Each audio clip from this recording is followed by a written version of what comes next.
Hola, apasionados de la historia. En 1907, Málaga y su provincia sufrió una de las mayores catástrofes del siglo XX. Una gran tromba de agua acabó con la vida de muchas personas y los daños fueron muy cuantiosos. De la inundación de Málaga se ha hablado mucho, pero ¿sabías qué pasó en la Axarquía? En este documental te cuento lo que ocurrió en muchos pueblos de esta comarca. Y como siempre te digo, suscríbete, es gratis, pero para nosotros es muy importante. También regálame un like y dale a la campanita para que te avisen cuando subo un nuevo vídeo. Soy J.A. Ponce y estás en el canal de Historias de la Axarquía.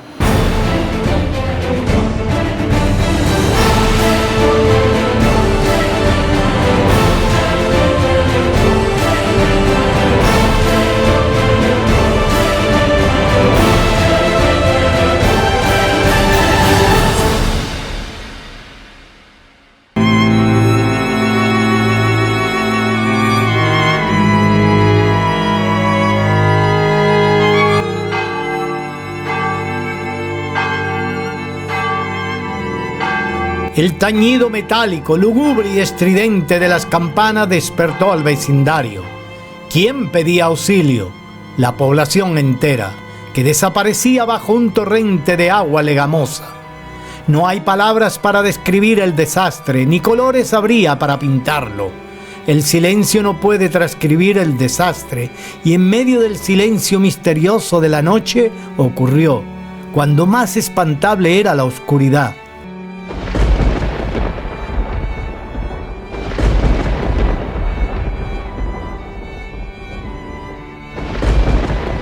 El 24 de septiembre está marcado en la memoria colectiva de los malagueños como una de las más grandes riadas de la ciudad. La inundación se produjo sin que hubiera llovido en la ciudad, cuando una avalancha de agua y barro procedente de la cuenca del Guadalmedina, donde sí había habido fuertes trombas de agua, se precipitó sobre Málaga alrededor de la 1 de la madrugada.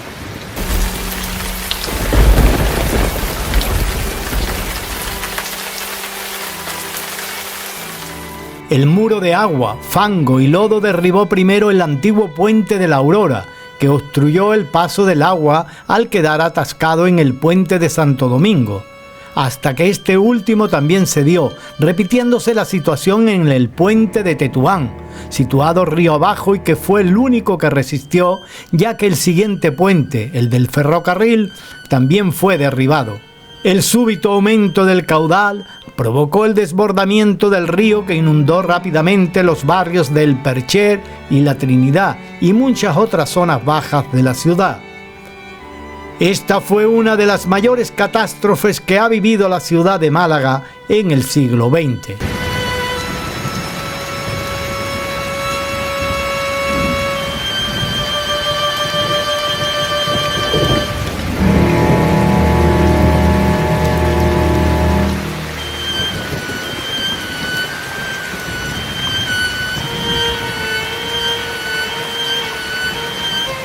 Rosa Gálvez Guerrero tiene 73 años. ¿Cuántos tenía usted el año de la riada? 13 años. 13 años. ¿Qué recuerda usted de aquel día? Pues que a las 12 de la noche, ¿usted sabe? Reventó Guadalmedina. Porque vino un muchacho que vivía arriba en la casa y tenía una hermana abajo y le dice: chacha, levántate, que ha reventado Guadalmedina, que nos vamos a ahogar esta noche. Y la hermana, lo que pasa, pues se echó a reír y dice: digo, será bruto de decir. Dice: levántate y mira cómo está la calle. Pero si no nos metemos para adentro, nos ahogamos antes de entrar en casa. ¿Usted sabe? ¿Qué más recuerda usted entonces? Pues en la casa de al lado había una señora mandando, se la llevaron al tejado, ¿usted sabe? Con unos gritos de miedo, porque estando en la cama da frío, continúa lloviendo, ¿usted sabe? Y allí tuvo una niña. ¿En el tejado? En el tejado.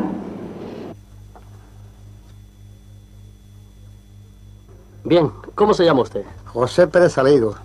¿Y qué edad tenía la noche en que se produjo la inundación en Málaga? Tenía unos 10 añillos, 11 años, me acuerdo muy bien la edad que tenía completa, pero vamos, tenía unos 11 años. Pero era usted bastante espigadillo. Sí, pegadillo, sí, era que siempre ha sido yo harto y... Bueno, ¿quiere contarnos qué ocurrió aquella noche? Pues mire usted, por aquella noche pasó lo siguiente, se formó un escándalo en Málaga muy grande, y por las calles, los escándalos, se nos tiran los tiros, y todo el mundo, claro, cada uno se iba corriendo, uno se iba a todo lo alto, la azotea, todo el tejado, temiendo a todo el mundo. Y ahora don Francisco Amores Cortés, que tiene también 73 años.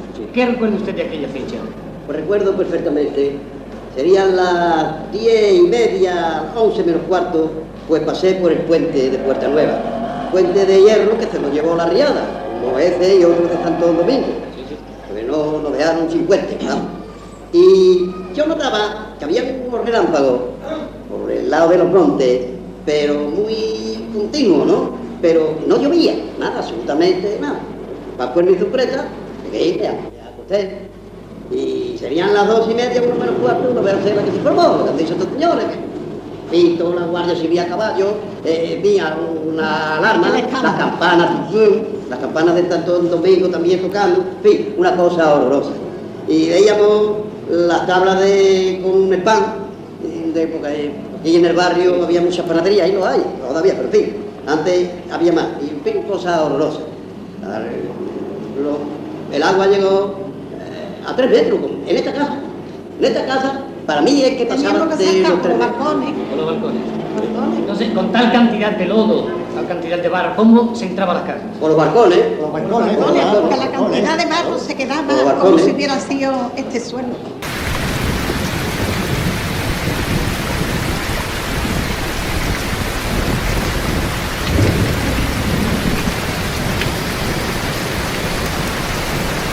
También el Azarquía descargó con furia la tormenta. Muchos vecinos se encontraban en aquella fecha en los cortijos secando las pasas en los paseros. Los arroyos y los ríos se desbordaron, se anegaron las calles de los pueblos y los destrozos causados por el temporal fueron enormes, tanto en vidas humanas como en materiales.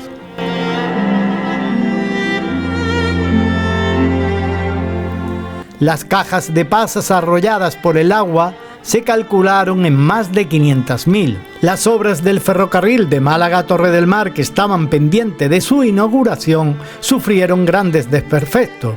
El director general de Obras Públicas visitó junto con el gobernador civil y el diputado a Corte las vías cerca de Vélez Málaga. Entre los pueblos que sufrieron más daño se encontraban Alfarnate, donde todo lo sembrado quedó arrasado. También se hundió una casa ahogando a los caballos. En Alfarnatejo se destruyó por completo la cosecha de aceituna y también se ahogó una yunta de vaca. Las huertas de José Alba y Eusebia Aguilera quedó con muchos daños. En Benamocarra se encontraron 8 cadáveres, entre ellos estaban los hermanos Antonio y José Moreno Telles, que vivían en un ventorrillo. También se identificó el de Juan Rodríguez Cuenca. La tormenta anegó el pueblo y el alcalde pidió socorro urgentemente. 20 días después de la tormenta se encontró los cuerpos ya en descomposición de 2 personas que resultaron ser abuelo y nieto. En las márgenes del río de Benamargosa aparecieron 13 cadáveres, de los que por lo menos 8 eran de Benamargosa. La Guardia Civil encontró cerca de la barriada del Trapiche 5 cadáveres, 2 adultos y 3 niños. Benamargosa quedó inundado, destrozando la tormenta varias casas y un rayo cayó en la iglesia derrumbando parte del edificio.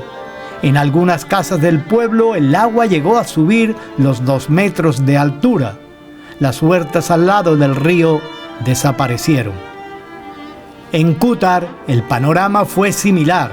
Cerca del Río Grande apareció el cadáver de una joven de 18 años y en la Cuesta del Azúcar el de una niña de 8 meses. Se derrumbaron varias casas y varios días después de la tormenta se encontró en el río los cadáveres del anciano Antonio Carnero y el de una niña. El pueblo de El Borje también se inundó, con desperfectos en las casas y pérdidas de muebles y ropa. Las pasas que estaban en los paseros se perdieron por completo. Muchas cepas de vid fueron arrancadas por los torrentes de agua y la riada se llevó un puente.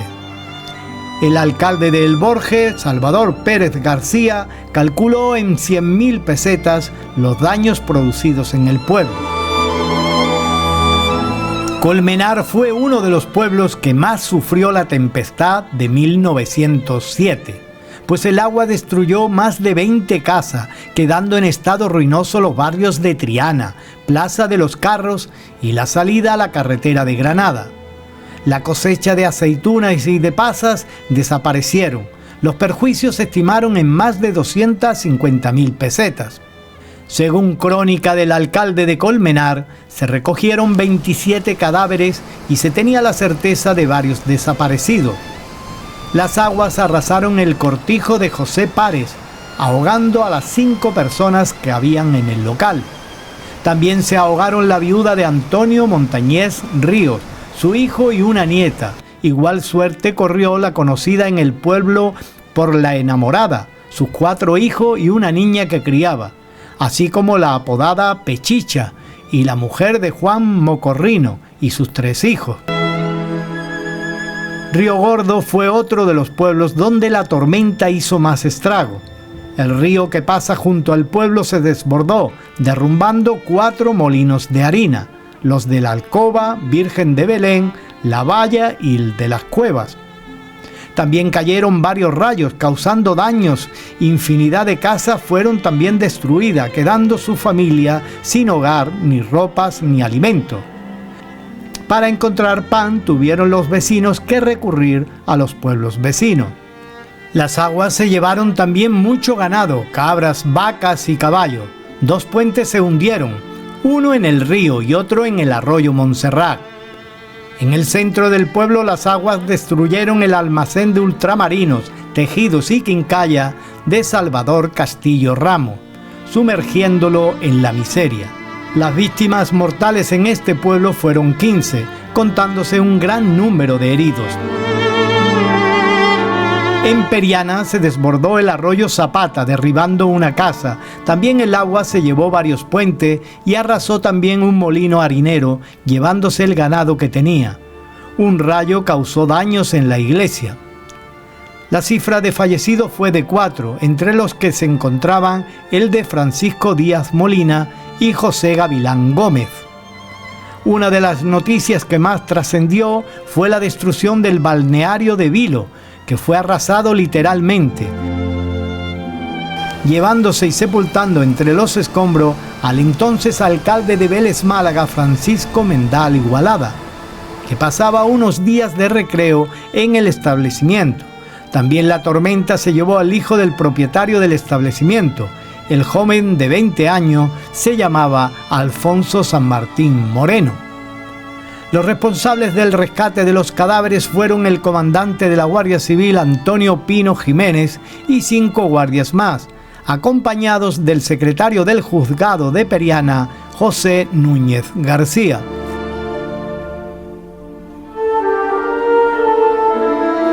En Comares quedaron incomunicados los vecinos, careciendo de víveres durante varios días y teniendo que triturar a mano el trigo con piedras para poder hacer pan. El molino de las Cuevas desapareció tras las riadas del río y se registraron varios fallecimientos, entre ellos se encontró el de una mujer con un niño en brazos.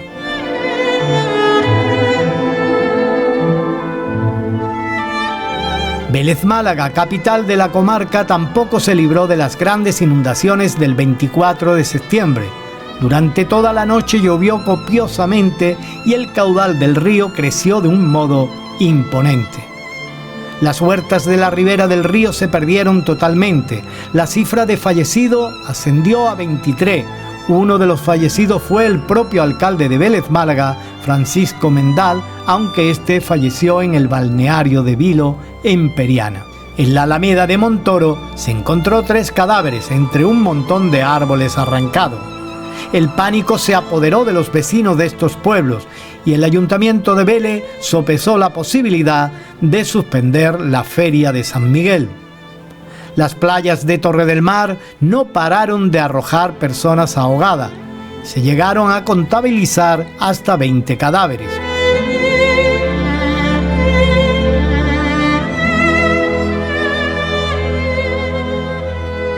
Uno de los pescadores que sacaban el copo hubieron de notar que la red pesaba más de lo normal y se encontraron con la sorpresa aterradora de que lo que ocasionaba el peso era el cadáver de una niña.